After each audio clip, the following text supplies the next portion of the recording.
Hello, homies, and a very warm welcome to Homeopathy Hangouts. Today, we get to speak with Janita Venema in the Netherlands. I hope I pronounced that correctly. Welcome to the show, Janita. Yes, thank you, Eugenie. En as ek baie stadig Afrikaans praat, sal jy my verstaan, né? Yes, I will understand you. But let's talk English. Yes, let's keep just for the listeners. Yes. Janita, I was fascinated when I found out about your program, PresentChild. I actually interviewed Marcus Christo on the podcast several episodes ago, and he told me about your program. And the reason it instantly resonated with me is that it's something that I've witnessed in my clinic, and I haven't had an answer to what it was that I saw. And finding out about your program feels like the missing link. And now that I've set that up to intrigue our listeners, do you maybe want to start with how you were first introduced to homeopathy, and then we'll get on to PresentChild? Yes, I've been a classical homeopath for, I think, about 30 years. And of course, a lot of parents came to my office with children. Something was the matter with their child. And I found that homeopathy cured them very nicely, very well. But keeping them okay, that was something, there were always relapses. And I couldn't figure out why that was. And the answer to that question only came when my own son, he was a boy of 4 years old, but he was like an old man with wrinkles in his forehead and very serious, and he couldn't play with his toys with himself, with other children. So he was very serious, claiming me all day, mama, mama, mama. And also he had a chronic cold, so his whole head was sort of stuffed with mucus, green, thick mucus, and whatever we did, it couldn't cure him. And most of all, he was unhappy, very unhappy, it seemed to me. And that was my biggest concern. So we tried all kinds of things, of course, also lots of homeopathy, but it didn't work. And then one evening, I thought, well, maybe I just write down his whole history of complaints and the history of his life, and maybe we come across somebody who can help us, and then it's all nicely on paper. So when I finished the story and I read it back, it hit me in the face, because all of a sudden I realized this is all about me. I have become cold in my life. I am sort of oldish, serious, and not playful anymore. And, not within my own life, but also not with other people. I was sort of, fixed and living in my head. And also I realized my son's got all this mucus in my head, but I've got all this waste in my head. And he's not playing with his toys, but I'm not playful anymore. So every single word, so to speak, was speaking to me, telling me my life isn't in the flow anymore. It's sort of stuck, all of it. So that evening, I decided to become more playful and more attentive, not only for him, but also for myself. And it was a decision from deep within. And it was such a surprise when I noticed that within 1 week, because all these problems with my son, they were there already for a year.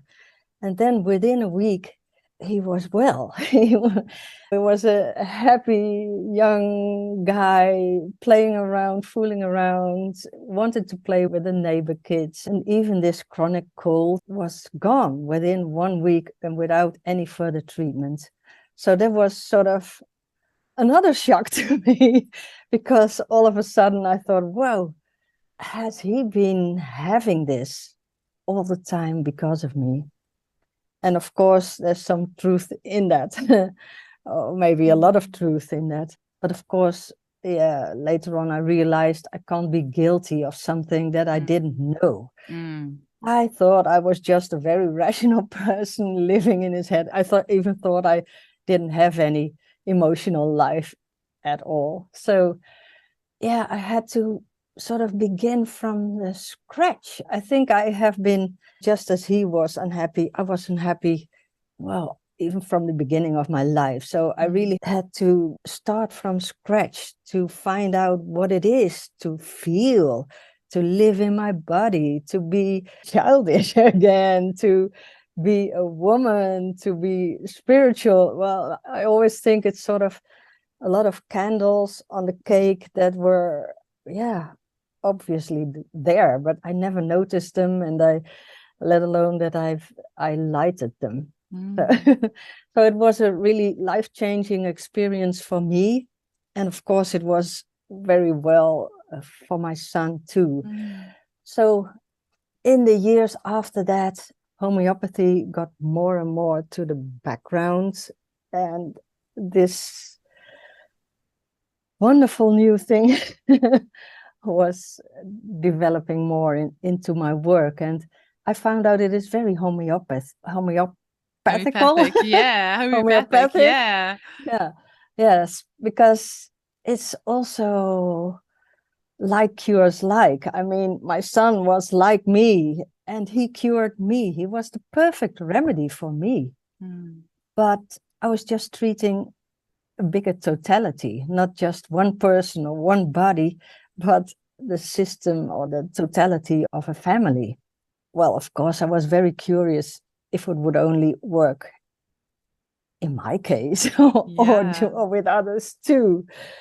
And so I started working with the people that came to my practice. And I still remember very well the first case after my own that was of a little girl, I think also about 4 or 5 years old. And she had very high fever peaks, that weren't explained by any medical diagnosis. Yes. And well, of course, as a good homeopath, I asked for examples and symptoms, and they were doing the whole story. And she said, well, it's just very high fever, I think around 40, and she's having nightmares about ghosts and specters, and she's waking up terrified, and I have to come out of my bed and chase these ghosts and specters away. And well, okay, and is there anything other that is sort of medical? Well, she says maybe a little bit, her nose might be a little bit stuffed. So that one I knew, of course, because my son had also this stuffed nose. So that was my first sort of doubtful question to her. How about your life? How about your head? Is it full? Is it? And she said, oh my God, my life is so filled with all kinds of activities. I'm doing this and that and that and that. It was a whole long list. And she says, it's all about becoming a better mom. And the strange thing is, I'm so feverishly busy with this. And then, whoa, it was sort of a present from the field, from wherever it comes from. And I said, well, maybe, she's just asking you not to be so feverishly busy with all this, but just to assume you are a good mother, and maybe she just needs you to be there with her. So that was my best guess. And she was moved, and she said, I have to do this. And so I said, maybe that is the specter you have to chase away from your life, that you're not good enough as a mom.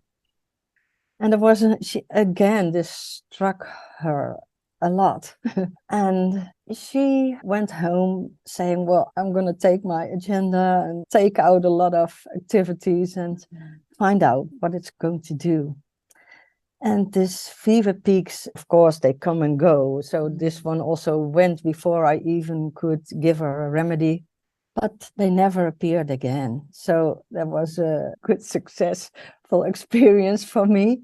I always love hearing people's stories of how they come to, maybe a new way of prescribing or writing a book, or it's so fascinating hearing your story and just how this is all unfolded and how the universe has kind of brought all this together for you to give us this gift that we can then use in Yes. our practices.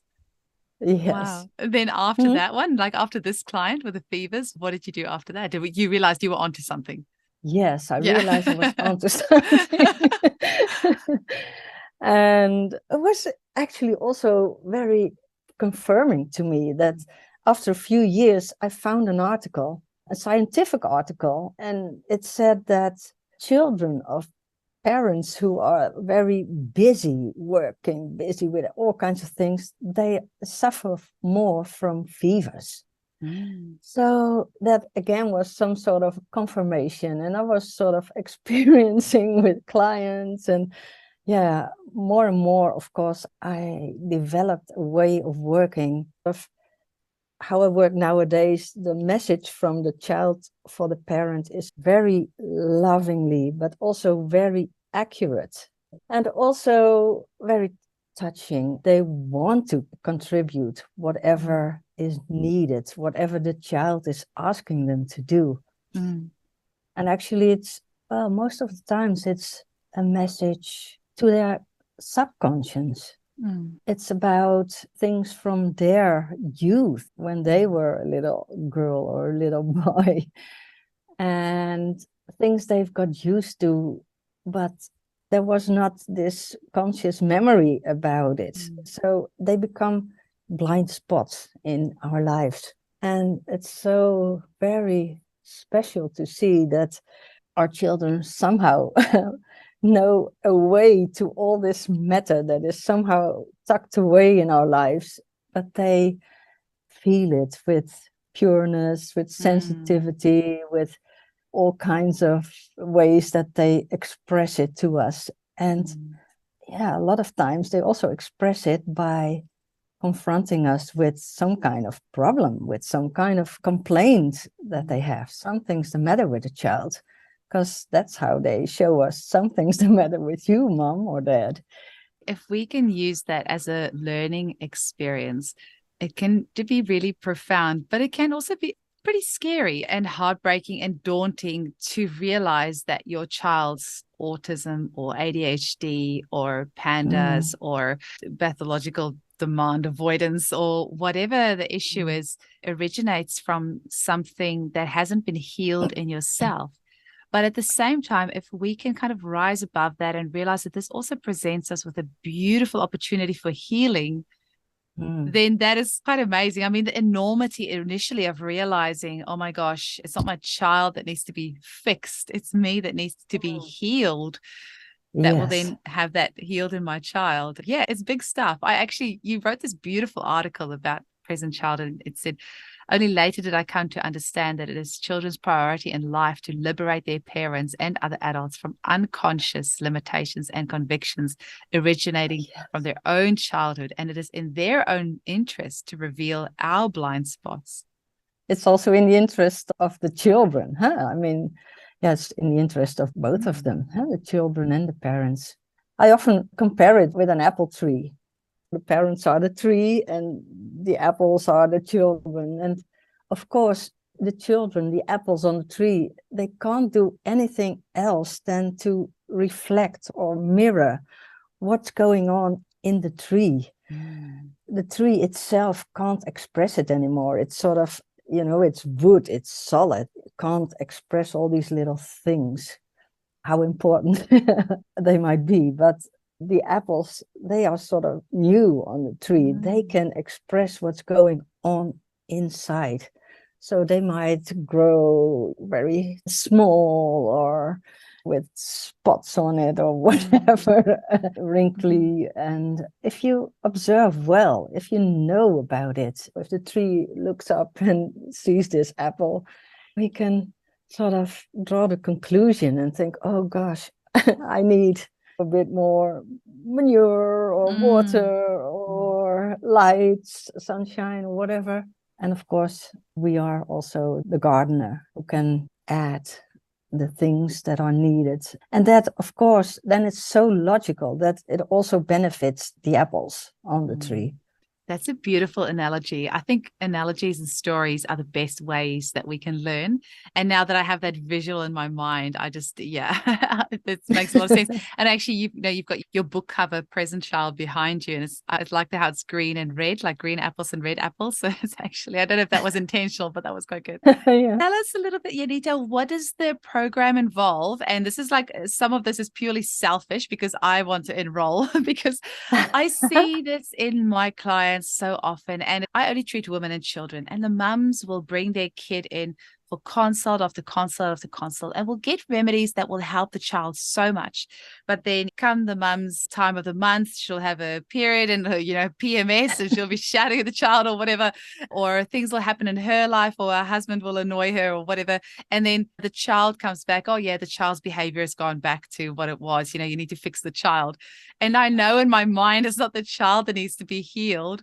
And these days I'm a little bit more firmer with telling my mums, look, you need to come in for treatment. It's not your child I need to treat, it's you. But I mean, homeopathy is amazing. It's always been my first love. But I do feel like as a practitioner, it will be really good for me to have an additional tool to help these mothers identify the part of themselves that this child is reflecting and kind of interpreting the child's language back to the mother so she can understand this. So tell us a bit about the program. Who can do the program? How long does it take? What does it involve?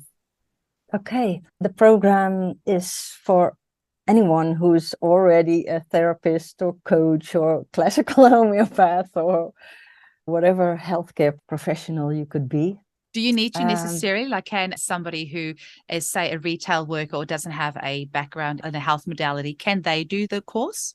Or is it better to have some sort of background? Well, in the Netherlands, they can, because we also have an additional year in which they learn some coaching skills. Okay. Because, of course, a present child translator, that's how we call it, is not only some sort of postman who brings a message from the child to the parent, but you also have to be able to coach this parent. I mean, sometimes it's vulnerable stuff, and people sometimes don't know how they can light these candles on their cake.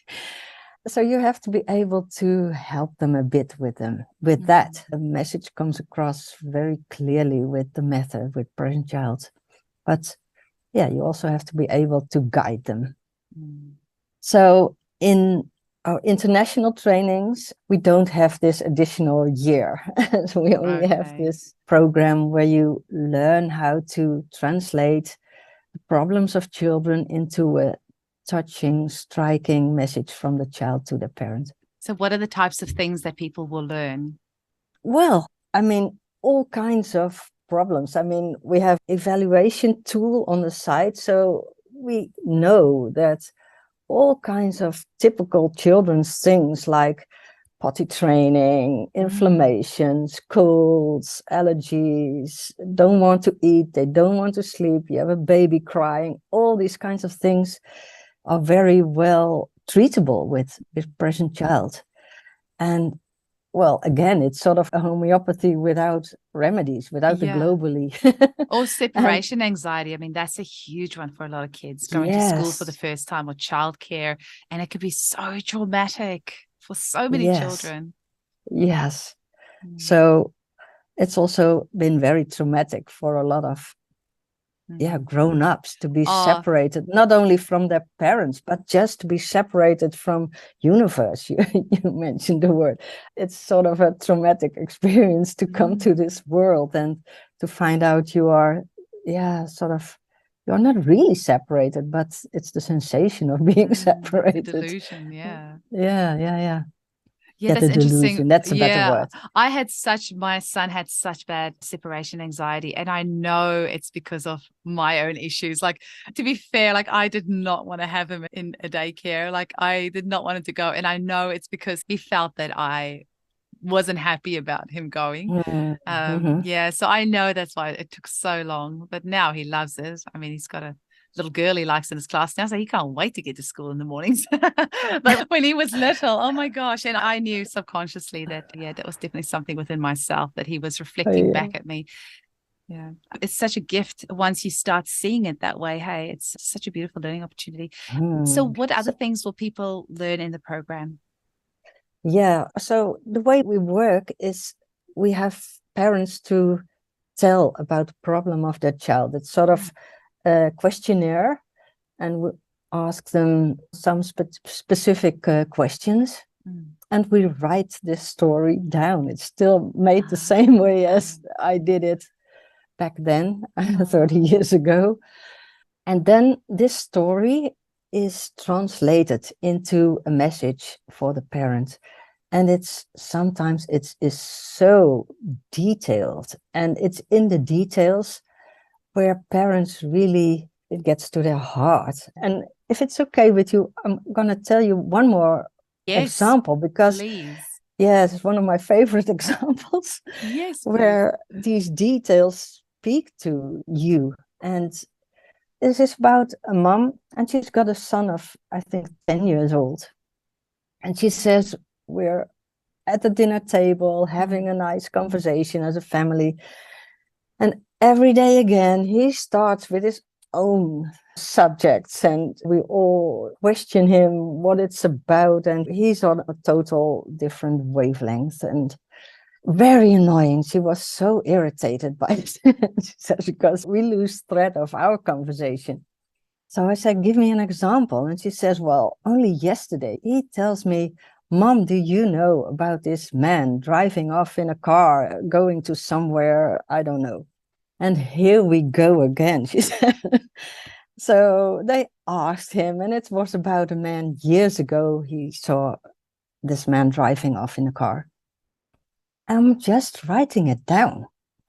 And then when it comes to translation, it goes like this a bit. You told me about your son interrupting the conversation, but inside of you, there's a little girl, and she wants to interrupt you. She's got a lot of stories to tell, and they are so important. They have to come before the ones that you usually tell. And I ask her, your son says, Mom, is there a story about a man driving off in a car to somewhere? And I see her turning pale and tears in her eyes. And she says, oh my God, I was 5 and my father drove off. He had TB and went to a clinic. And it's actually the one image that I have of my father, a man driving off in a car to somewhere I don't know. So she starts crying, and she says, it was, my mom couldn't cope it. And so I tucked away my grief, and I never mourned about my dad. And I was only a very helpful little girl and caring for everyone. And that is still the case now, today. I'm still helping everyone and caring for everyone and not taking care of myself. And oh my God, she said, we were at the dinner table when the message came that my father passed away, and we lost thread of our conversation, of our lives. So it's in these rich details that there is no denial anymore. It's a truth that they experience. And all of a sudden, their child isn't or doesn't have a problem anymore. It's just a solution for something hidden away in themselves. And then, of course, I think anyone who has kids can feel this, that you want to do whatever is needed. But this is, I think, a very nice example of the power of all these details, not to be detailed as a purpose in itself, but to touch the heart of the parent.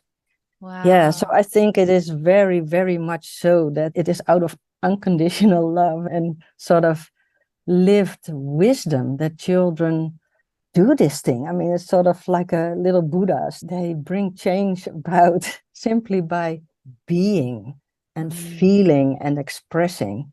And I think that is what we learn in the program, in the training, the present child translators training, to translate all kinds of complaints, problems that children have, whether physical or social, emotional, or whatever, learning disabilities or developmental things, and translate them into a very moving message for the parents. Yes. Well, I always say having children is like a fast track personal development course. Like there's no personal development course on the planet that you can buy that's as comprehensive and as intense as having children. Well, actually, in the training, we are also following the developmental stages of children. There are certain laws in the child's life. I mean, you're a baby and 20 years later you're an adult, and it's got some specific stages, of course, which every child goes through. And I've also translated these, and that's a very wonderful part in the training, because through a translation, all of a sudden there is an aspect of your life that has never been seen before or loved before or lived before. And through these developmental stages that I've translated into exercises, we just let it grow until it's really an integrated part in your life. So yeah, it's really about growing together with your child. And that's also very nice. I think I've never learned as much as from my son and also my daughter later on, but there were totally different lessons. Yes, I've got a son and a daughter, and yeah, definitely it brings up different aspects of your personal, of your own issues for sure. It was completely different. I had my son first and then my daughter, and yeah, it was very different. It was also very interesting. I was just thinking the two of them when they started talking, it was like a little parrot, like parroting back the words that I use.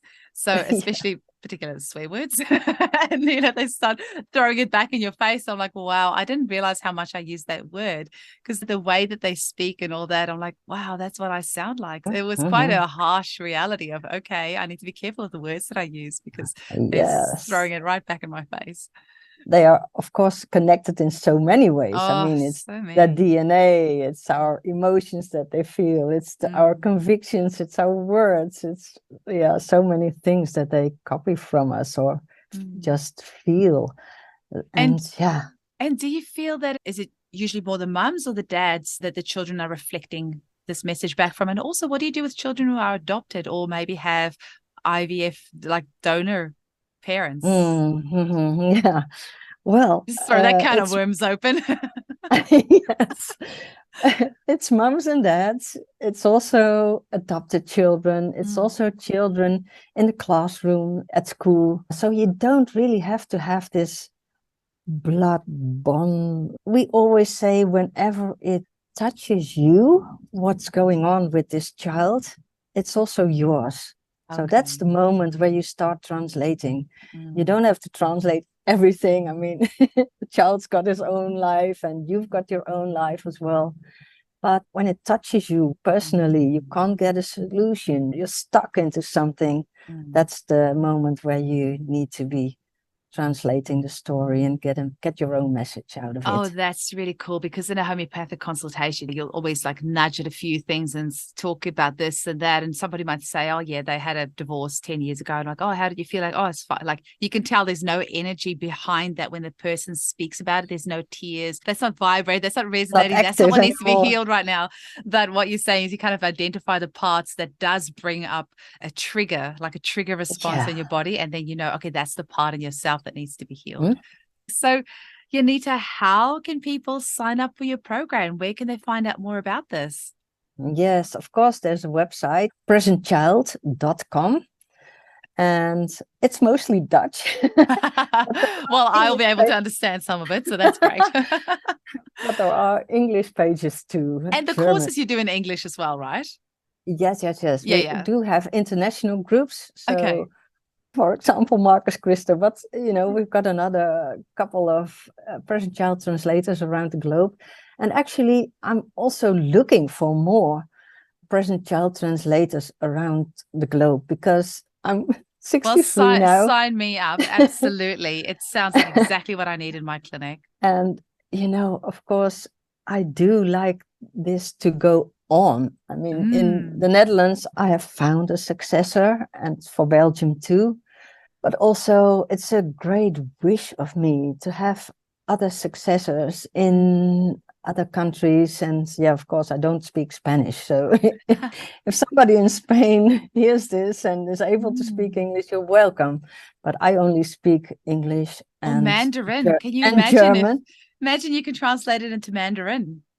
That would be, Yes. isn't it the most spoken language on the planet? That would be incredible. Yeah. And of course, it's not only about children and parents, but it's also for education, it's for childcare, it's for the society, because children also reflect so many things in society that aren't right anymore. I mean, we're in transition, all of us together, and the children from the present, they need another kind of world, and we need another kind of world, not only inside of us, but also outside of us. So I think it's a very important, not only a method, but a way of living, a way of doing, a way of looking at things that we desperately need around the globe. I completely agree with you. It resonates with every part of my being that this is how, if you're into any sort of personal development or somebody who's actually interested in healing your own trauma, which in turn will heal your children's trauma and generations from there, then this sounds like such an incredible tool to do exactly that type of healing. And our children these days, we see all the chronic illness in children. They are the canaries in the gold mine, telling us that things are really toxic right now. And we, as the adults, are the ones that have the ability to heal that within ourselves. We need to stop pushing that on our children. We need to focus on our own healing and trust that in the process, they will be healed as well. So and build another society. To continue. Well, Janita, thank you so much for coming on the show today. I really appreciate it. Have you got a copy of your book there? Yes, I have got a copy there. Please talk to us about that. And that's also something, people can find it on the website, the Present Child book. You can order it there. You can enroll for a course, for the program. So if this resonates with you, I mean, we're still homeopaths, all of us. If it resonates with you, do come forward and contact us, and we'll keep in touch when we start again with an international group. And do you post the books internationally? Is it available on Amazon as well, or just through the website? It was available on Amazon. I didn't check. That's all right. I'll still check there, it and I'll put it in the show notes if it is. But do you ship internationally? And otherwise, we'll ship internationally. Wonderful. And it will cost you a little bit more. But anyway, it's worth it, I guess. Absolutely. Thank you so much for coming on today. It was lovely to chat with you and connect with you. And I'm really excited about doing this course myself and putting that to practice in my own clinic. And I just know it's going to be so valuable for so many of my clients and so many of our listeners. So thank you for sharing that with us today. Yes, it was a pleasure, Eugenie. And thank you for your enthusiastic way of working and inviting me. And it was really a pleasure. Thank you so much. Thank you.